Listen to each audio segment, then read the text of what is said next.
Hi, I'm Cody, and just a reminder, I'm a communication major, and I'm going to be talking about gender equality and some of the things that I've learned this semester. So basically, I'm going to start out with the scholar and author Glenn from chapter 11 in the book. He explains how the social construction of gender and race work. I think if we were to make gender equality a universal thing, we would really need to get rid of the social construction of gender.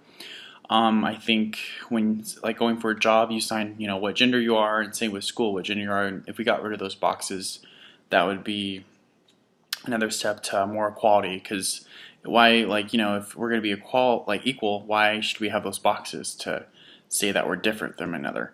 And he talks about feminism and how feminists adopted the term gender to free our thinking, which I definitely think is awesome. But it kind of set that framework of also separation of genders and gender roles as well. So the intent was good, but sometimes our free thinking allowed us to make actually more smaller thinking.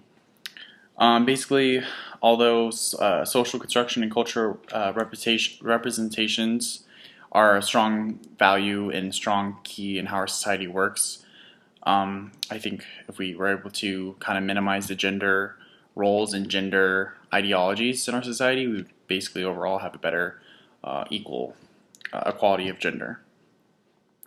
Some of the things that it goes with, I believe, is the self-negotiation or self-negation. So if we got rid of that, we would also have a better, more equality.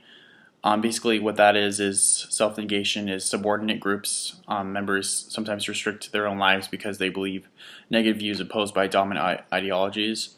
So if we got rid of basically the premise of gender, there would be no subordination, and it would be just more equal. One of the other things I think is a big thing that's kind of plagued us is heteronormativity. Basically, the belief institutionalized heterosexuality should be the standard for legitimate and intimate relationships. It has to do with sexual orientation, obviously, but also when you're dealing with sexual orientation, you're dealing with sex and gender.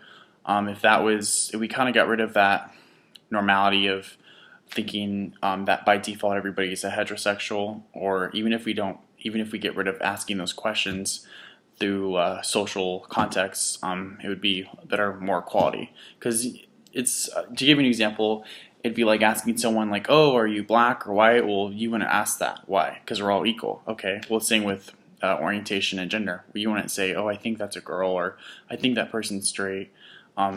It's kind of, if we would change that to how we kind of look at race in that way, it'd be more equal. But yeah, those were my thoughts of gender.